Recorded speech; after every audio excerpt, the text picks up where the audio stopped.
नमस्कार, मी तेजल किल्लारे. लोकज्योती मराठी या यूट्यूब चॅनलमध्ये आपल्या सर्व प्रेक्षकांचे मनापासून स्वागत.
कार्यक्रमाचे अध्यक्ष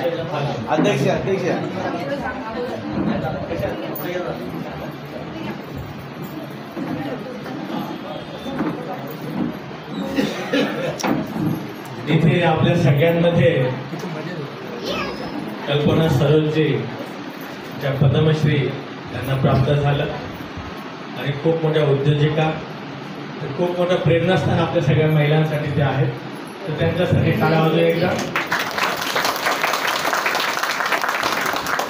मॅडम उद्योजिका पण आहेत आणि धार्मिक पण आहेत, श्रद्धावान आहेत, नेहमी भिक्षूंचा आदर सन्मान करणाऱ्या, दान देणाऱ्या अशी महिलांची ख्याती आहे. बऱ्याच कार्यक्रमांमध्ये आम्ही भेटलेलो पण आहोत. त्यामुळे आज कार्यक्रम त्यांच्यासोबत असल्यामुळे एक वेगळा आनंद मला सुद्धा आहे. तर आपण आजच्या या पौर्णिमेच्या पावन दिवशी बुद्धरूपाचं प्रतिष्ठापना करणार आहोत. तर आपण प्रथमतः मूर्तीचं अनावरण करूया.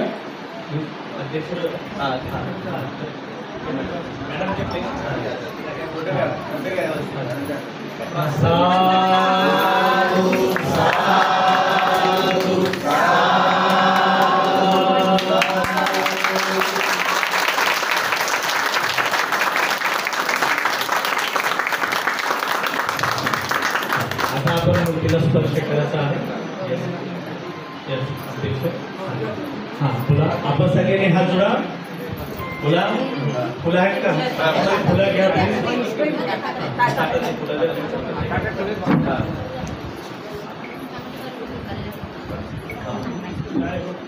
सर्वांनी हात जोडायचा आहे. माझ्या पटपट बोला. इदं बुद्धबिंब देवमनुष्य पूजनथाय विहारे प्रतिष्ठापेमि द्वितीयंपि. इदं बुद्धबिंब देवमनुष्य पूजनथाय विहारे प्रतिष्ठापेमि तृतीयंपि. इदं बुद्धबिंब देवमनुष्य पूजनथाय धम्मदीप विहारे प्रतिष्ठापेमि. साधु साधु साधु साधु. मॅडम फुलं द्या. फुलं अर्पण करा. लक्षात ठेवा इथून पुढे की बुद्धांना अर्पण करताना नेहमी गुलाबाची पुष्प, मोगऱ्याची पुष्प, चाफ्याची पुष्प, कमळ पुष्प नेहमी अर्पण करायचं. ठीक आहे ना? इथून पुढे साधू साधू साधू. येस, आता दीप अर्पण करूया आणि दीप अर्पण आहेत फुलं तिथे. प्लीज या ना मिलिशन या ना मामा कुठे गेले या ना इकडे कांबळे साहेब ठीक आहे, माहिती आणि त्यांना बोलवा. गुलाबाची तिथे आहे बघा तिकडे आपण पूर्ण पश्चिम बुद्धविहाराचे जे पदाधिकारी आलेले आहेत त्यांनी पुढे यायचं आहे. या ना मिलिशन चेन्नई साहेब पुष्प अर्पण करायचं. गुलाबाची फुलं गुलाबाची फुलं अर्पण करायचं.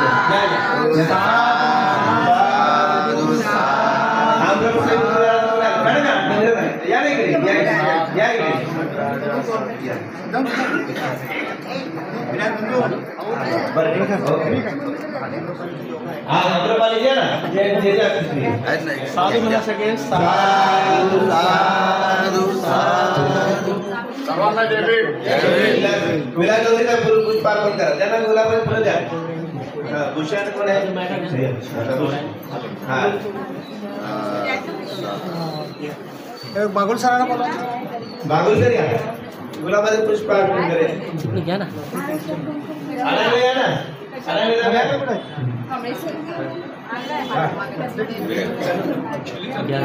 चालेल घ्या. चालेल.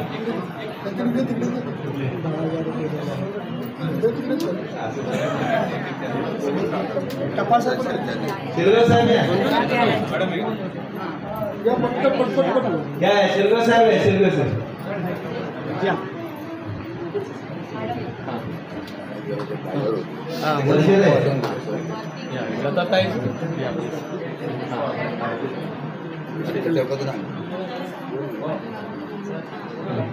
साधू म्हणा सगळ्यांनी.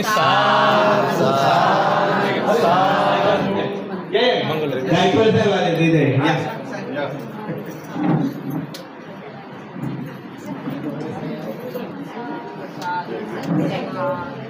या ना. कांबळे सर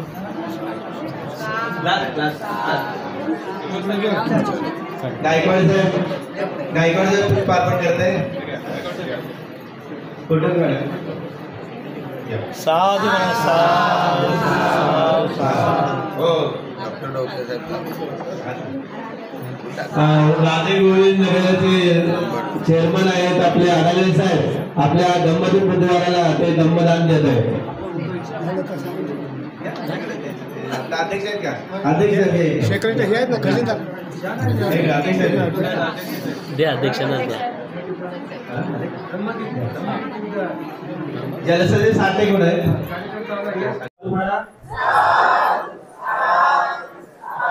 इथे गणेश किनीकरांसाठी टाळ्या वाजवा बरं. आता साहेबांचे पोषण म्हणून हे चाललेले आहे, त्यामुळे यांच्यासाठी पुन्हा आणि याच्यासाठी की हे विहार खूप लहान होतं आणि किती लाईटी लावल्या तरी अंधार, किती फॅन लावला तरी गरम. आता मला एवढ्या खिडक्या आणि लख प्रकाश पडलाय टाळ्या वाजवण्यासाठी. खूप छान बांधकाम झालं, खूप छान अनुमोदन आणि अनुमोदन करतो साहेबांचं आणि तुमचं सुद्धा. साधू साधू. ठीक आहे, तुम्ही वेळात वेळ काढला त्याबद्दल सांगणार. म्हणजे काय आहे की बुद्ध धर्मामध्ये अनुमोदन करायला खूप महत्व आहे. म्हणून केलेल्या कामाचं आपण अनुमोदन केलं पाहिजे, त्याच्यामुळे काम वाढत जात. काय म्हटलं, अनुमोदन केल्याने काम वाढत जात आणि अनुमोदन नाही केलं तर काम थांबत जात आणि थांबूनच राहत. त्याच्यामुळे भगवंताने म्हटलेलं आहे की नेहमी अनुमोदन करायला शिका. जसं की घरामध्ये पण महिला भोजन बनवते तर तुम्ही तिची वाहवा केली पाहिजे. नाहीतर नुसतंच भोजन करत चालले आणि तिला काय मग ती विचारते कसं झाले काही सांगितलं पण नाही, बरोबर की नाही. तर तुम्ही भोजनाचं सुद्धा अनुमोदन करत जावं. आलं का लक्षात. आणि हे भगवंतांनी सांगितलेलं. ठीक आहे, सगळ्यांनी हात जोडायचे. 3 वेळा साधू म्हणा. हा साधुकार त्यांच्यासाठी, त्यांच्यामुळे ही वास्तू सुशोभित झाली आणि त्यांच्यासाठी साधुकार की ज्यांना ही वास्तू मोठी व्हावी, सुशोभित व्हावी याची इच्छा होती. साधुकार कारण त्यांची इच्छा नसती तर हे झालं नसतं. आणि अशी इच्छा करणारी लोक वाढली पाहिजे, नाहीतर सगळे आपसुकवालेच लोक वाढत आहे नाही का. माझं घरच कसं असेल, माझी सिलिंगच चांगली पाहिजे, झुंबरच पाहिजे, पण विहाराबद्दल कुणाच्या मनात येतं का नाही. म्हणून त्या लोकांसाठी सुद्धा साधुकार. आता तुम्ही सगळे याचना करा, क्षमा याचना आणि शील याचना. ठीक आहे.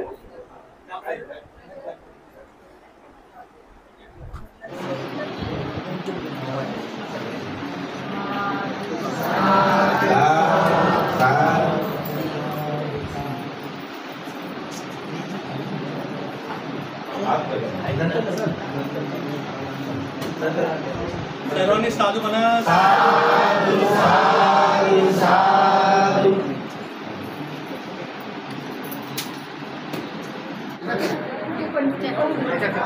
इथे गणेश किनीकरांसाठी टाळ्या वाजवा बरं. आता साहेबांचे पोषण म्हणून हे चाललेले आहे, त्यामुळे यांच्यासाठी पुन्हा याच्यासाठी की हे विहार खूप लहान होतं आणि किती लाईटी लावल्या तरी अंधार, किती फॅन लावलं तरी गरम. आता मला एवढ्या खिडक्या आणि लख प्रकाश पडलाय टाळ्या वाजवण्यासाठी. खूप छान बांधकाम झालं, खूप छान अनुमोदन. आणि अनुमोदन करतो साहेबांचं आणि तुमचं सुद्धा. साधू साधू. ठीक आहे, तुम्ही वेळात वेळ काढला त्याबद्दल सांगणार. म्हणजे काय आहे की बुद्ध धर्मामध्ये अनुमोदन करायला खूप महत्व आहे. म्हणून केलेल्या कामाचं आपण अनुमोदन केलं पाहिजे, त्याच्यामुळे काम वाढत जात. काय म्हटलं, अनुमोदन केल्याने काम वाढत जात आणि अनुमोदन नाही केलं तर काम थांबत जात आणि थांबूनच राहत. त्याच्यामुळे भगवंताने म्हटलेलं आहे की नेहमी अनुमोदन करायला शिका. जसं की घरामध्ये पण महिला भोजन बनवते तर तुम्ही तिची वाहवा केली पाहिजे. नाहीतर नुसतंच भोजन करत चालले आणि तिला काय मग ती विचारते कसं झाले काही सांगितलं पण नाही, बरोबर की नाही. तर तुम्ही भोजनाचं सुद्धा अनुमोदन करत जावं. आलं का लक्षात. आणि हे भगवंताने सांगितलेलं. ठीक आहे, सगळ्यांनी हात जोडायचे, 3 वेळा साधू म्हणा. हा साधुकार त्यांच्यासाठी, त्यांच्यामुळे ही वास्तू सुशोभित झाली आणि त्यांच्यासाठी साधुकार की ज्यांना ही वास्तू मोठी व्हावी, सुशोभित व्हावी याची इच्छा होती. साधुकार कारण त्यांची इच्छा नसती तर हे झालं नसतं.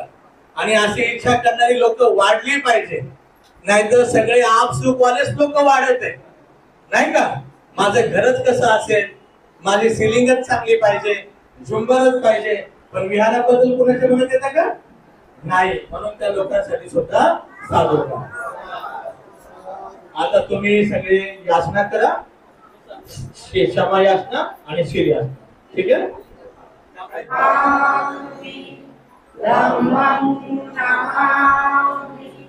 संगं नमामि. ओमासवन्दामि वन्दे भारतरेण कथं सर्वापराधं कमतु मे वन्दे. द्वितीयंपि ओमासवन्दामि वन्दे भारतरेण कथं सर्वापराधं कमतु मे वन्दे. तदीयंपि ओकासवन्दामि वन्दे भारतरेण कथं सर्वापराधं कमतु मे वन्दे. ओकास अहं वन्दे त्रिशरणेन सति पञ्चशीलं धम्मं याचामि. अनुग्रहं कृत्वा शीलं देतमे वन्दे. द्वितीयम्पि योगास अहं वन्दे त्रिसरणेन सति पञ्चशीलं धम्मं याचामि अनुग्रहं कृत्वा शीलं वेदमेवन्ते तदीयम्पि योगास अहं वन्दे त्रिसरणेन सति पञ्चशीलं धम्मं याचामि अनुग्रहं कृत्वा शीलं वेदमेवन्ते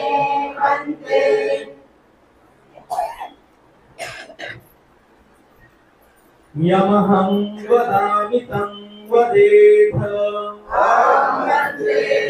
नमो तस्स भगवतो अरहतो सम्मा सम्बुद्धस्स नमो तस्स भगवतो अरहतो सम्मा सम्बुद्धस्स नमो तस्स भगवतो अरहतो सम्मा सम्बुद्धस्स नमो तस्स भगवतो अरहतो सम्मा सम्बुद्धस्स बुद्धं शरणं गच्छामि बुद्धं शरणं गच्छामि धम्मं शरणं गच्छामि धम्मं शरणं गच्छामि संघं शरणं गच्छामि संघं शरणं गच्छामि द्वितीयम्पि बुद्धं शरणं गच्छामि द्वितीयम्पि बुद्धं शरणं गच्छामि द्वितीयम्पि धम्मं शरणं गच्छामि द्वितीयम्पि धम्मं शरणं गच्छामि द्वितीयम्पि संघं शरणं गच्छामि द्वितीयम्पि संघं शरणं गच्छामि तृतीयम्पि बुद्धं शरणं गच्छामि तृतीयम्पि बुद्धं शरणं गच्छामि तृतीयम्पि धम्मं शरणं गच्छामि तृतीयम्पि धम्मं शरणं गच्छामि तृतीयम्पि संघं शरणं गच्छामि तृतीयम्पि संघं शरणं गच्छामि शरणागमनं महापरिपूर्णं अहं वन्दे पानातिपाता वेरमणि सिक्खापदं समादयामि पाणातिपाता वेदमणि सिक्खापदं समादयामि अदिन्नदाना वेरमणि सिक्खापदं समादयामि अदिन्नदाना वेदमणि सिक्खापदं समादयामि कामेषु मिच्छाचारा वेरमणि सिक्खापदं समादयामि कामेषु मिच्छाचारा वेदमणि सिक्खापदं समादयामि मूसावादा वेरमणि सिक्खापदं समादयामि मुसावादा वेदमणि सिक्खापदं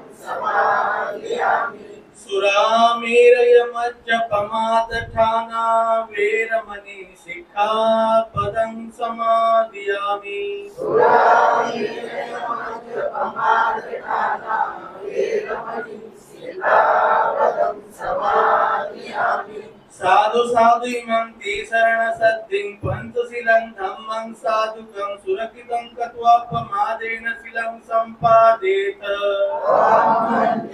शीलेन सुगतियन्ति शीलेन भोगसम्पदा शीलेन निभृतियन्ति तस्मात् शीलं विशोधये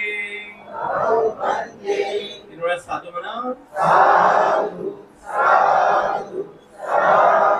प्रणाम करा बुद्धं नमामि धम्मं नमामि संघं नमामि आपण पुढील विधी आद्य कुलभूषण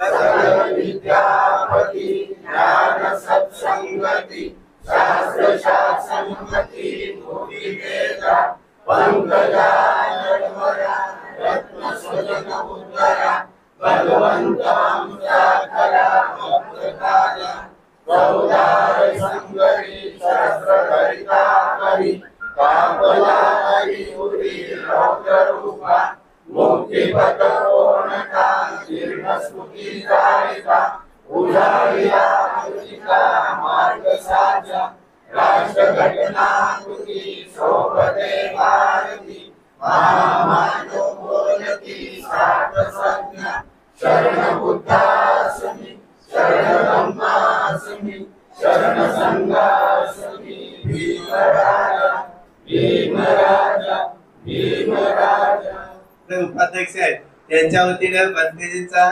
स्वागत होत आहे. सर्वांनी टाळ्या वाजवून त्यांचे स्वागत करेल.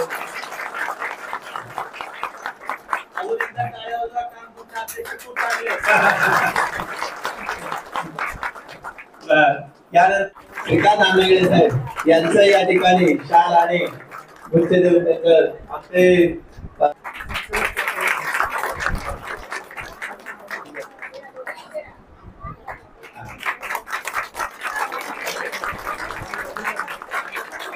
धन्यवाद. भंतेजींना पंचायत प्रणाम. मान्यवरांना सविनय जय भीम आणि उपस्थितांना पण जय भीम. सर्वांना भाद्रपद पौर्णिमेच्या हार्दिक हार्दिक शुभेच्छा.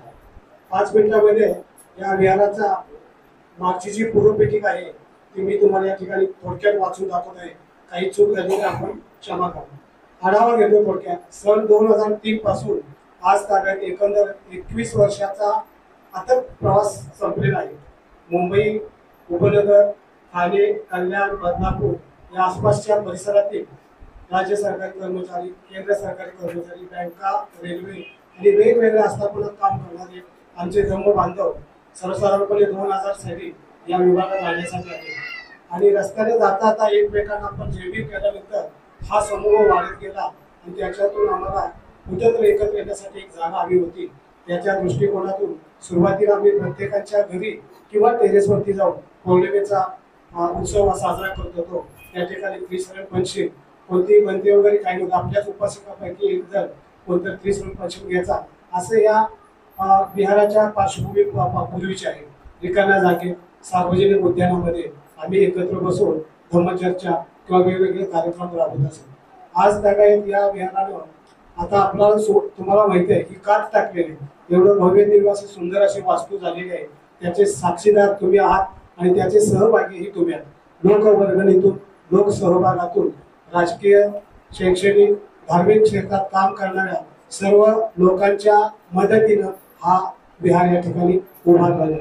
विहाराला तुम्हाला माहिती आहे सर्वसाधारणपणे आमच्याकडे संडे वंदना हा कार्यक्रम आहे. मुलांचे कराट्याचे क्लासेस चालतात. आमच्याकडे विद्यमान भंते कश्यप इथं वास्तव्याला असतात. वेगवेगळ्या विभागातून भंतेजी मदत थोडक्यात आम्हाला धम्मदेशना देत असतात. भविष्यात तरुण मुलांच्यासाठी किंवा उपासकात धम्माचा प्रसार कसा वाढावा यासाठी आमचा फोकस राहील.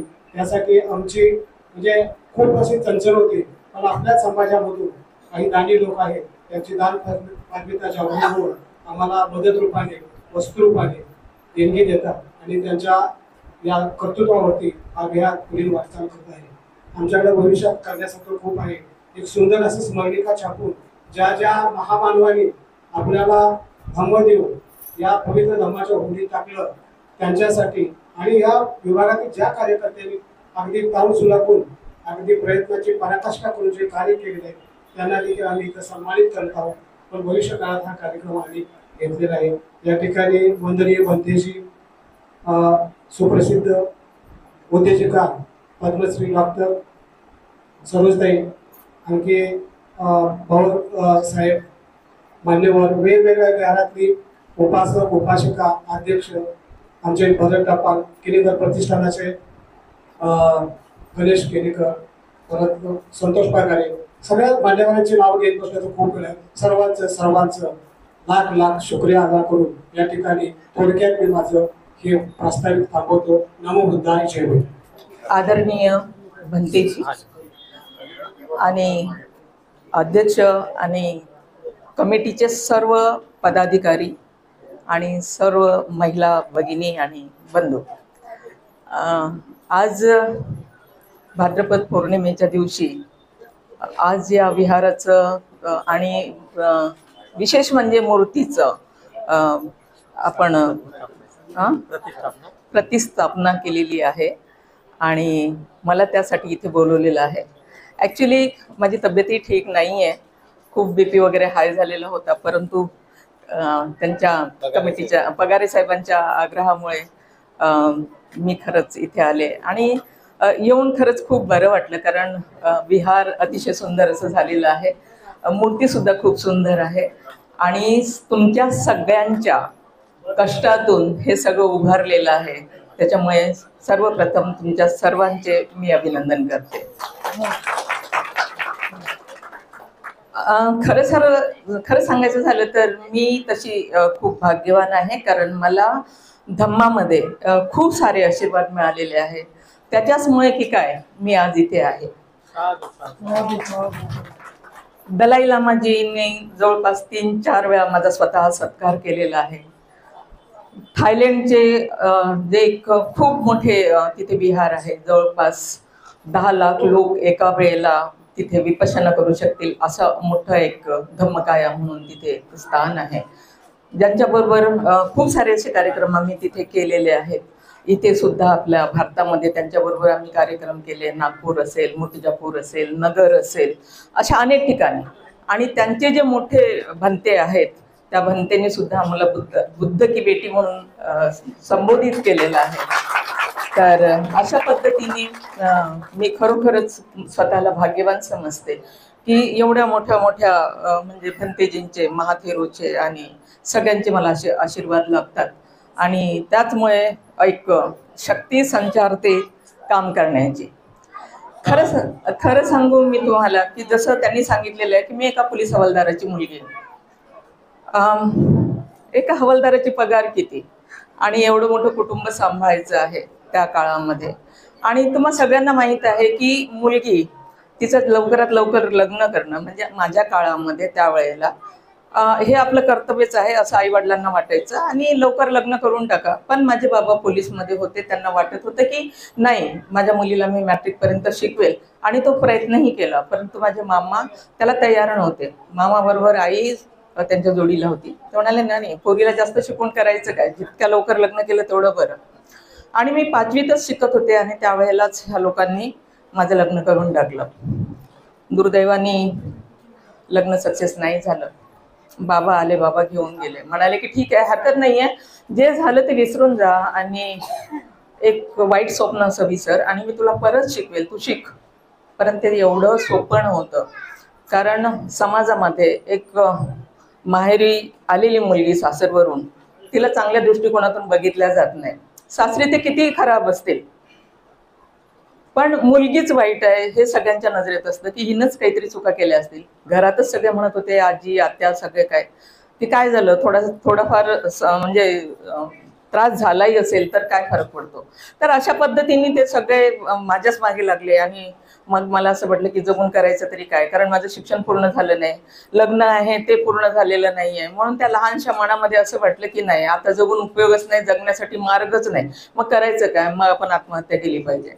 आणि मी आत्महत्येचा प्रयत्न केला. पण तेव्हा त्याच्यात म्हणजे मी मरूही शकले नाही. 3 बाटल्या पॉयझनच्या पिल्यानंतर सुद्धा माझ्या बाबांनी कशा तरी परिस्थितीमध्ये मला वाचवल्यानंतर पण जी लोक मला बघायला आली त्यांच्या तोंडी एकच होतं की हे पोरी तू काय केलं. अगं तू मेली असती तर लोकांनी काय म्हटलं असतं, लोक तर हेच म्हटले असते की महादेवच्या पोरीने नक्कीच असं काहीतरी केलं असेल बरं वाईट म्हणून ती मेली. म्हणजे ते ज्या गोष्टी आहेत त्या अगदी मनात रुतल्या माझ्या की माझ्या दुःखाचं कुणाला काही घेणं देणं नाहीये. मी मेली तरी काय आणि जगली तरी काय, पण लोकांना हे मात्र नक्कीच आहे की त्यांच्या इज्जतचं काय झालं असेल. मग जर काही करून मरायचंच असेल तर काही करून जगू का नाही हा विचार त्यावेळेला माझ्या मनात आला आणि मी ठरवलं की आजच्या नंतर मरणाची कधीच गोष्ट करायची नाही, आता आपल्याला जगायचं आहे. आणि मी प्रयत्न करायला सुरुवात केली की ठीक आहे मी शिकेल. पण शिकणंही कठीणच होतं, कारण शाळेमध्ये पण त्या सगळ्या गोष्टी व्हायच्या त्या मला आवडत नसायच्या. कशी 9वी पर्यंत शिकले. मी पोलिसात जाण्याचा प्रयत्न केला कारण माझे बाबा पोलीसवाले होते. पण ते शक्य झालं नाही, बाई लहान होतं.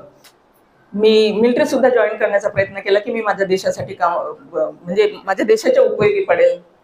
त्यावेळेला मुलींना मिलिटरीमध्ये काही स्थान नव्हतं. मी मग काय करायचं मला काही कळेन असं झालं. मी सिलाई शिकायला सुरुवात केली की ठीक आहे मी सिलाई शिकेल. 10 रुपयाला एक ब्लाऊज त्यावेळेला शिवल्या जायचं. तर ठीक आहे 3 ब्लाऊज तर मी दिवसातून शिवेलच तर 30 रुपये मिळतील. बाबाचा 300 रुपये पगार आहे मला 900 रुपये मिळतील. म्हणजे हा विचार करून मी सिलाई शिकली. पण तिथेही दुर्दैव आडवं आलं. कारण असं होतं की त्या काळामध्ये फॅशन नव्हती. कपडे एवढे कोणी घालत नव्हते. गरज म्हणून कपडे घालायचे. वर्षाला 2 जोडी कपडे फाटेपर्यंत थिगळ लावेपर्यंत कपडे घालायचे. तर कुठे कोण कपडे शिवणार म्हणजे तोही फसला. म्हणजे मी जो विचार केला तो. मग मी आईला सांगितलं की आई तुम्हाला मुंबईला पाठव मी तिथे काहीतरी करेल. खूप साऱ्या फॅक्टरी आहेत. खूप सारे उद्योगधंदे आहेत. कुठे ना कुठे कामाला लागेल. कारण हे असं जीवन मला जगायचं नाही. घरच्यांचं चाललं होतं दुसरं लग्न करून द्यायचं. म्हटलं मला लग्न बिग्न करायचं नाही. आता लग्न म्हटलं की अगदी असं कानात कोणतरी खूप गरम काहीतरी होतं असं होतं. मला ते लग्नाचं नाव काढू नका. मला काहीतरी करायचंय. माझ्या पायावर उभं राहायचंय.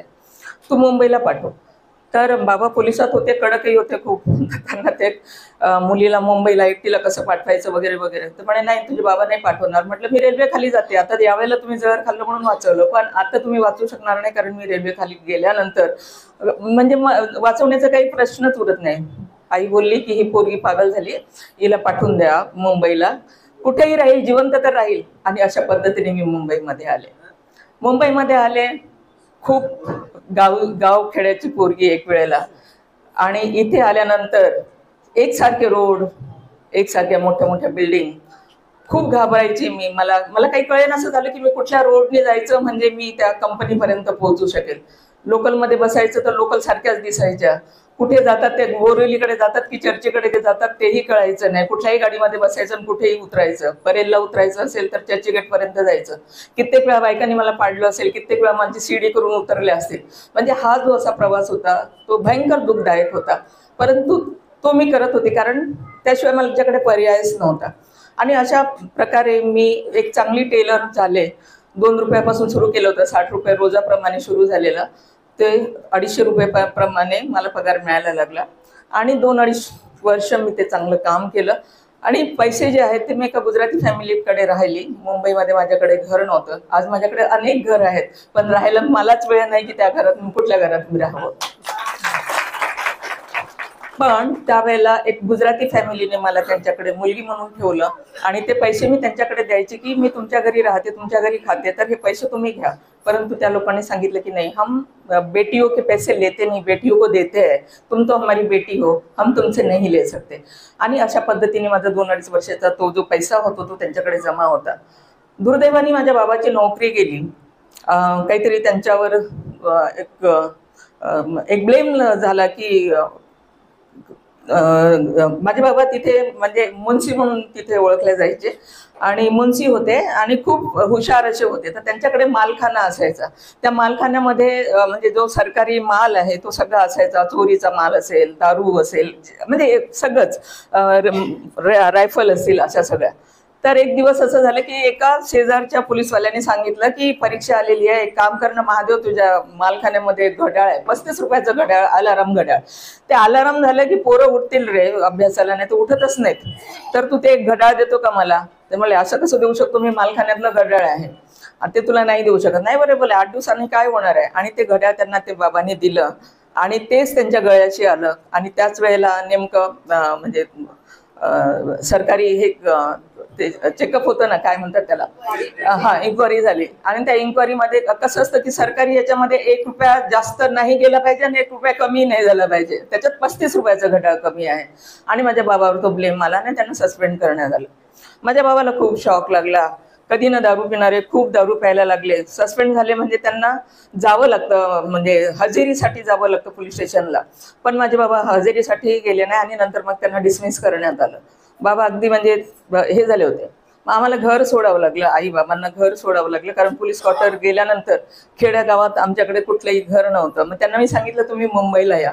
तर इथे जे माझ्याकडे पैसे जमा झालेले होते 2-2.5 वर्षामध्ये, त्याच्यामधून मुंबईमध्ये घर घेणं सोपं नव्हतं, म्हणून मी कल्याणला आले. कल्याणमध्ये चाळीमध्ये इथे 400 रुपये डिपॉझिट आणि 40 रुपये भाड्यांनी चाळीमध्ये घर घेतलं. आई बाबा बहीण भाऊ आम्ही सगळे इथे राहायला लागलो. तर मला म्हणजे असं दुःख असं काही नव्हतं की ठीक आहे सगळी फॅमिली आम्ही एकत्र आहोत आणि थोडंसं का होईना आम्ही सुखी आहोत. परंतु हे करत असताना माझी बहीण आजारी झाली, खूप आजारी झाली आणि 2,000 रुपये तिच्या ट्रीटमेंटसाठी हवे होते आणि ते माझ्याकडे त्यावेळेला नव्हते, कारण 2,000 कुठून आणणार मी, कसे देणार. आणि माझी बहीण बघता बघता मरण पावली. आणि मरताना तिच्या डोळ्यामध्ये होतं की ताई मला काही कर, वाचव ग, मला नाही मरायचं. आजही तिचे डोळे मला दिसतात ॲक्च्युली. तर नाही वाचू शकले मी तिला. आणि मग त्यावेळेस माझ्या मनात असा विचार आला की आज बहीण गेली, उद्या बाबा आई कोणी पण जाऊ शकतं, म्हणून पैसा हा किती महत्त्वाचा आहे. पैशाचं महत्त्व मला त्यावेळेला कळलं. त्या 2,000 रुपयांनी मला कळवलं की पैसा हा माणसाकडे असणं अत्यंत गरजेचं आहे आणि तो कमवला पाहिजे, नाहीतर आपलेच आपल्याला सोडून जातात त्या पैशापायी.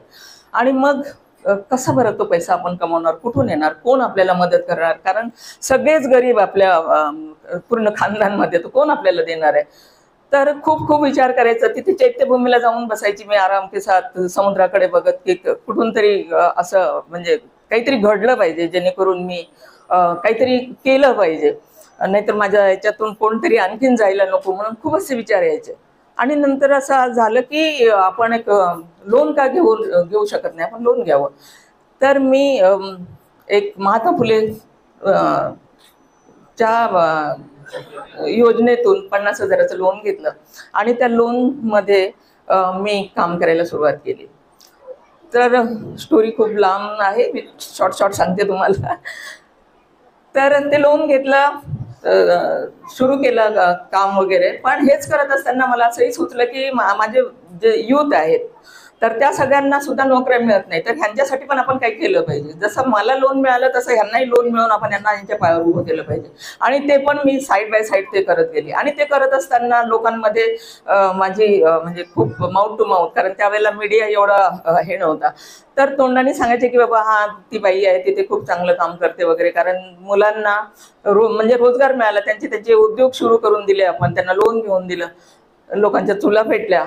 मुलं जे उन्हाट फरक करून म्हणजे घराच्या बाहेर राहत होते तर ते आज घरी राहायला लागले. त्याच्यामुळे माझं नाव हे खूप जगभर असं म्हणजे एरियामध्ये चांगलं होत गेलं. मग कुणाकडे काही प्रॉब्लेम आले की माझ्याकडे यायचे. तर आपल्याच एका माणसाचा, नागपूरकडचाच होता तो, तर त्याचा एक प्लॉट होता. त्या प्लॉटमध्ये लिटिगेशन होते बऱ्यापैकी. आणि तो आला, त्यांनी मला सांगितलं की मला 2.5 लाखाची गरज आहे, तर ताई तुम्ही मला 1 लाख रुपये जरी तुम्ही दिले तर माझं काम होऊ शकतं. तर 1 लाख रुपये कसे जमा करून मी त्याला दिले. त्यांनी पेपर्स मला दिले. त्या पेपरवर पूळ लागलेलं होतं आणि सिलिंग होतं. तर आम्ही जेव्हा हे कार्यक्रम करत असो ना यूथसाठी, तर बऱ्यापैकी माझे रिलेशन चांगले झालेले होते. तर एक डेप्युटी कलेक्टर होते RD शिंदे म्हणून, तर त्या RD शिंदेकडे मी ते पेपर घेऊन गेली. म्हटलं साहेब ना ही जागा मी घेतलेली आहे. तर ताई म्हणे याचा काही उपयोग नाही आहे. म्हटलं नाही हो साहेब असं काही म्हणू नका, कारण खूप कष्टाचे पैसे होते जे त्याला दिले आणि पुढचे द्यायचे आहेत अजून. तर काय करता येईल तो मार्ग मला सांगा. ते म्हणाले सगळ्यात पहिले तो कुळ काढावं लागेल, सिलिंग ऍक्ट जो आहे तो काढावा लागेल आपल्याला, त्याच्यानंतर काय करायचं ते ठरवू आपण. आणि मग ते कुळ काढण्यासाठी मी खूप असे प्रयत्न केले आणि कुळ काढलं. कुळ काढल्याच्या नंतर सिलिंग ऍक्ट RD शिंदेकडेच ॲडिशनल चार्ज होता जव्हार, आणि ते सिलिंग पण काढलं.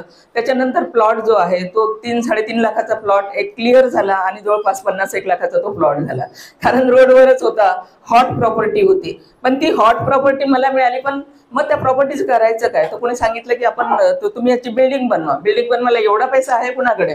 मग मी एका सिंधीला पार्टनर केलं, त्याला 65% त्याला दिले, 35% मी म्हटलं माझे, आणि तू बिल्डिंग बनव बाबा. तर बिल्डिंग बनवायला जेव्हा घेतली तेव्हा मग बाकीच्या लोकांच्या पोटात दुखायला लागलं. एकतर मी बुद्धिस्ट, त्याच्यातूनही मी महिला, एवढीशी 16-17 वर्षाची पोरगी येते, मग कुठून येते, मग आणि आमच्या इथे मुंबईमध्ये येऊन इथे बिल्डिंग बनवेल, ती बिल्डर बनेल. कारण हे तर पुरुष प्रधान देशामध्ये पुरुषाचं हे आहे ना, माध्यम आहे ते बिल्डर. स्त्रिया कुठे ते बिल्डर बनू शकतात? म्हणजे हा विचार करून त्या लोकांनी माझी सुपारी सुद्धा दिली त्यावेळेला, की ही असं काही ऐकत नाही, मारण्याचे वगैरे खूप धमक्या दिल्या, पण मी काही घाबरत नव्हती कोणाला. आता ही बाबासाहेबाची लेख ही कुठे घाबरणार आहे कशाला? तर त्यांनी बघितलं की ही काही घाबरत नाही, तर माझी सुपारी दिली 5 लाखाला. त्यावेळेला जवळपास 99ची गोष्ट आहे, 95ची गोष्ट आहे. 5 लाखाला माझी सुपारी दिली आणि ज्यावेळेस ती सुपारीची घटना घडत होती त्याच वेळेला एक गृहस्थ तिथे बसलेले होते आणि त्यांनी विचार केला की जेव्हा ही मीटिंग संपली की आपण जाऊन ताईला सांगूया.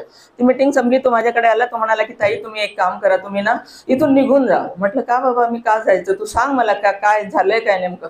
नाही तुमच्या जीविताला इथे धोका आहे. म्हटलं अरे तुम्ही सांगितलं तर कळेल ना. मग त्याने मला सांगितलं की असं असं घडलेलं आहे.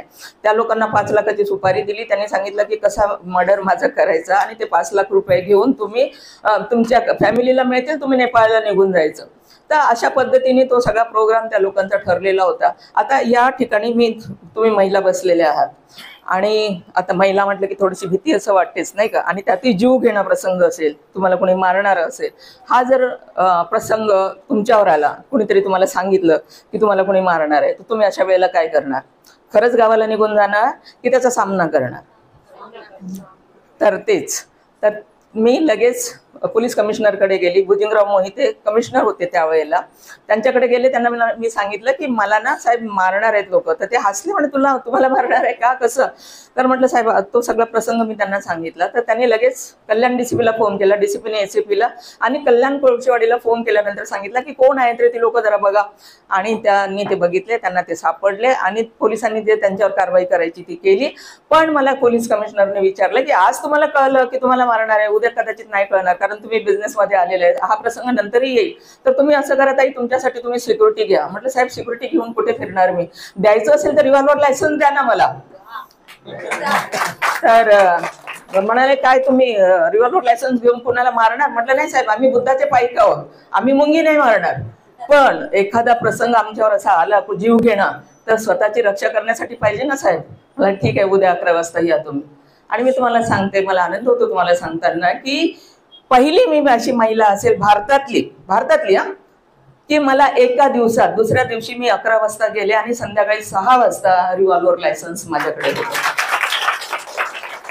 आता इथे सगळे कर्मचारी, सरकारी कर्मचारी आहेत, त्यांना माहीत असेल की हे एवढं साधं नाही, कारण त्याचे जे हे आहेत म्हणजे police station, ACP office, DCP office, commissioner office, means process जे आहे तो एवढा लंबा चौडा आहे, तो 2-2.5 वर्षातही होत नाही.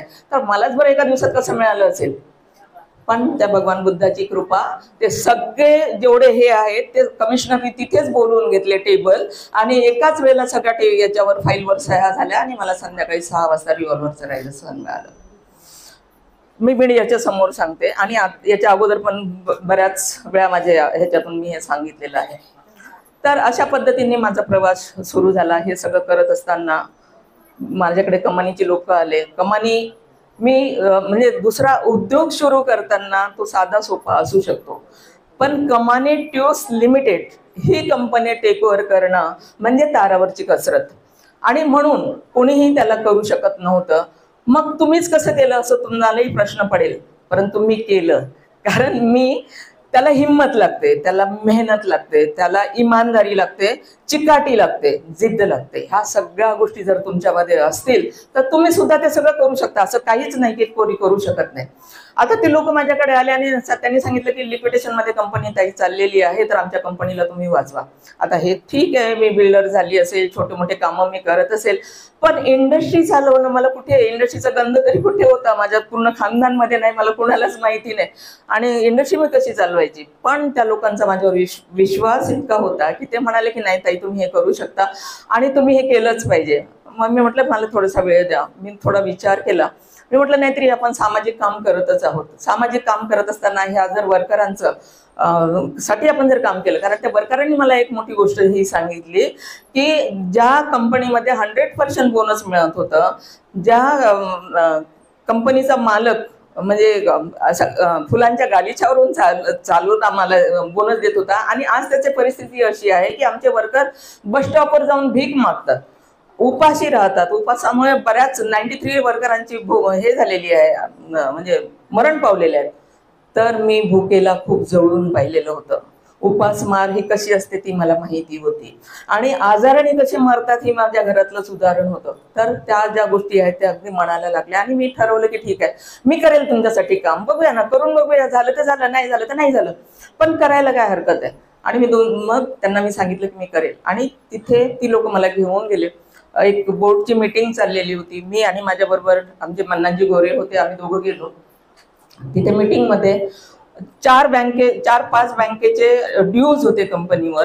तर त्या सगळ्यांचे डायरेक्टर बसलेले होते. कंपनी कोर्टाच्या अधीन होती म्हणून कोर्टाचा डायरेक्टर बसलेला होता. एक शरद पवारजी त्यावेळेला 86-87 मध्ये काहीतरी सुप्रीम कोर्टाचा हा निर्णय झालेला होता, जे वर्करांना तुम्ही कंपनी चालवायला द्या. तर त्यावेळेला वर्कर कशी कंपनी चालवतील म्हणून शरद पवारांनी 70 लाख रुपये कंपनीला दिलेले होते त्या काळामध्ये. तर गव्हर्नमेंटचा सुद्धा एक डायरेक्टर तिथे होता. म्हणजे अशा पद्धतीचे सगळे डायरेक्टर होते. मी तिथे गेले, त्यांनी मला काही प्रश्न विचारले, मी त्यांच्या प्रश्नांची उत्तरं दिले. कदाचित त्यांना ते प्रश्नांची उत्तरं बरे वाटले असतील, आणि त्यांनी मला सांगितलं की ठीक आहे, आम्ही तुम्हाला आजपासून अध्यक्ष म्हणून नेमतोय, आणि तुम्हाला आजपासून डे टू डेचे सगळे कामं बघायचे आहेत. आणि कामं बघायचे म्हणजे काय, नुसतंच कामं बघायचे नाही आहेत, पैसे टाकायचे आहेत. कंपनीवर 140 लिटिगेशनच्या केसेस आहेत, 116 करोडचं कर्ज आहे, आणि 2 मोठ्या युनियन आहेत, एक लालबावटीची युनियन आणि एक आपसातल्या वर्करांची युनियन. तर ह्या सगळ्यांना फाईट करायचं आहे. मी म्हटलं ठीक आहे, मी करेल. त्यांनी सांगितलं की तुम्हाला 2.5 करोड रुपये IDBI मध्ये तुम्हाला जमा करावे लागतील, ते तुम्हाला केलं पाहिजे. मी त्यांना सांगितलं की ठीक आहे, मी 25 लाख रुपये आता जमा करते, आणि बाकीच्यासाठी मला तुम्ही वेळ द्या, मी ते हळूहळू करते, आणि डे टू डेचे कामं आजच करते. त्यांनी आणखीन मला सांगितलं की हे सगळं करत असताना तुम्ही असं बिलकुल समजू नका की तुम्हाला कंपनी मिळेल, कारण हे सगळं कोर्टाच्या अंडर आहे. कोर्टाला जर असं वाटलं, जिथे तुम्ही कोर्टामध्ये जर जिंकलात तर ती कंपनी तुम्हाला मिळेल, नाहीतर तुम्ही अनसिक्युअर क्रेडिटेडच्या लाईनमध्ये तुम्ही देखील उभे असाल. तुम्हाला मंजूर आहे? म्हटलं ठीक आहे, मला मंजूर आहे. तर ही 2000 सालची गोष्ट आहे. 2000 पासून ते 2006 पर्यंत मी अगदी खूप सारे प्रयत्न केले, आणि मी तुम्हाला सांगते की 21 मार्च 2006 कोर्टाने कंपनी मला दिली. त्यावेळेला मलाही खूप आनंद झाला की कंपनी मला मिळाली. ठीक आहे, मी अनसिक्युअर्ड क्रेडिटरच्या लाईनमध्ये नाही आहे. मी जेवढे कष्ट केले, जेवढे पैसे मी टाकलेले आहेत ते माझे कुठेतरी मला मिळतील. पण त्याहीपेक्षा एक म्हणजे ऑर्डर जी होती कोर्टाची ती अशी होती की 2011 पर्यंत आपल्याला सिकामधून बाहेर निघायचं आहे. म्हणजे काय, सिकामध्ये बाहेर निघायचं म्हणजे काय करायचं आहे, 116 करोडचं कर्ज फेडायचं आहे. सगळ्यात पहिले फॅक्टरी सुरू करायची आहे, वर्करांना रोजगार द्यायचा आहे. ठीक आहे, आणि जेवढ्या लॅबिलिटीज वगैरे आहेत म्हणजे त्या सगळ्या संपवायच्या आहेत. अर्थात 2011ला जर ते नाही केलं तर परत कोर्ट कंपनी परत घेईल. म्हणजे परत आली की तारावरची कसरत. इथपर्यंत जी केलेली होती ती होतीच होती, पण त्याच्यापेक्षा पुढे आणखीन जाऊन करायची होती.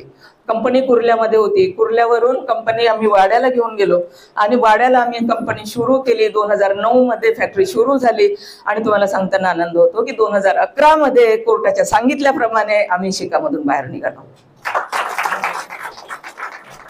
116 करोडचं कर्ज कसं दिलं असेल मी, 140 लिटिगेशनच्या केसेस कशा सोडवले असतील मी. एक केस सोडवताना पूर्ण आयुष्य माणसाचं संपून जातं. एक केस नाही सोडू शकत माणूस. मी 140 लिटिगेशनचे केसेस सोडवल्या, आणि कोर्टाने सांगितल्याप्रमाणे की 3 वर्षामध्ये वर्करचे पैसे द्यायचे आहेत, 7 वर्षामध्ये बँकांचे द्यायचे आहेत. आणि म्हणजे ज्या पद्धतीने कोर्टाने सांगितलं, मी 3 महिन्यामध्ये वर्करांचे पैसे दिले. आता मी कसे दिले त्याचा खूप मोठा इतिहास आहे. ते सगळं सांगत बसले तर तुमच्या आणखीन कमरा दुखतील बसून बसून.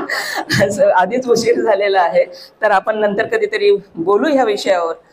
विषय खूप म्हणजे गहीन आहे, शिकण्यासारखा आहे, आणि म्हणून खूप साऱ्या ठिकाणी मला जे पद्मश्री मिळाला तर ह्याच्याचमुळे हा पद्मश्री मिळाला. आणि म्हणते की मी तुम्हाला सांगते की मी 2011 मध्येच कंपनी सुरू केली, आणि 2000 म्हणजे जे कंपनीवर कर्ज होतं 116 करोड रुपयाचं, ते कर्ज गेलं, वर्करांचे पैसे दिले, सगळ्यांचं सगळं देऊन कंपनी सुरू करून आम्ही त्याला पॉझिटिव्ह केलं. तर अशा पद्धतीने हा जो असा प्रवास आहे तो खूप मोठा प्रवास आहे. म्हणून केल्याने सगळं होतं, आधी केलं पाहिजे. तर तुम्हा सगळ्यांना, तर तुम्ही आता तरुण मुली आहात, तुम्ही देखील सगळं करू शकता. आधी हिंमत असली पाहिजे आपल्याकडे काम करण्याची, कारण ती हिंमत आपल्याला कोणी दिली? डॉक्टर बाबासाहेब आंबेडकरांनी दिली की नाही दिली? खूप मोठी हिंमत दिलेली आहे. आज बाबासाहेबांवर कितीतरी संकट होते, माझे तर काहीच नाहीये. मला जेव्हा जेव्हा असं वाटायचं की अरे बापरे किती कष्ट आहेत, किती दुःख आहेत, कसं करणार हे मी, पटकन बाबासाहेब डोळ्यासमोर यायचे की बाबासाहेबांनी काय काय सहन केलं. आमच्या सुखासाठी बाबासाहेबांनी सहन केलं एवढं, बरोबर. तर आम्ही आपल्या स्वतःच्या सुखासाठी सुद्धा करू शकत नाही का? त्यांनी मार्ग दाखवला, त्याच्यावर चालू शकत नाही का? बुद्ध म्हणतात चालायचं तुम्हालाच आहे, ते फक्त मार्गदाते आहेत. म्हणून तुम्ही चाला, घाबरू नका कुठेच, विश्वास ठेवा स्वतःवर की मी हे करू शकते. आधीच घाबरून जाऊ नका. कसं असतं की एखादं काम आलं, बापरे एवढं मोठं हे असं एवढं कठीण, मी नाही करू शकत. नाही हा शब्दच नकोय. का नाही करू शकत? प्रयत्न तर करा. प्रयत्न केला तर नक्कीच होईल. प्रयत्नार्थी परमेश्वर म्हणतात, तशा पद्धती, म्हणजे शब्द जरी परमेश्वराचा असेल तरी आपल्या बुद्धाचा म्हणूया. तर केल्याने सगळंच होतं. म्हणून तुम्हा सगळ्यांना माझं एकच सांगणं आहे की कुठल्याही गोष्टीला न घाबरता आपल्या विश्वासाने, मोठ्या हिमतीने, मेहनतीने, जिद्दी आणि चिकाटीने तुम्ही पुढे जा. कुठल्याही कामाला पूर्ण करण्यासाठी 100% आपले द्या, तुम्ही नक्कीच यशस्वी व्हाल. परत एकदा तुम्हा सगळ्यांना आज या मंगल कार्याच्या सगळ्यांना शुभेच्छा. बनतेजी, तुम्हा सगळ्यांनी मला इथे बोलवलं, 2 शब्द बोलण्याची संधी दिली, त्याबद्दल तुम्हा सगळ्यांची मी आभारी आहे. जय भीम.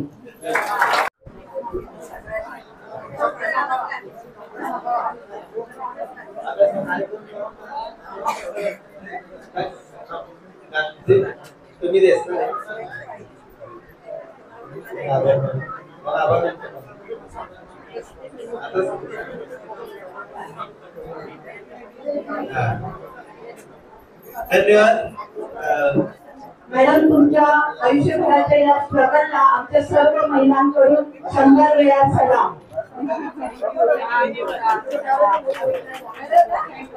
लोकज्योती मराठी या युट्यूब चॅनलला तुम्ही लाईक नसेल केला तर लाईक करा, शेअर करा, सबस्क्राईब करा. धन्यवाद.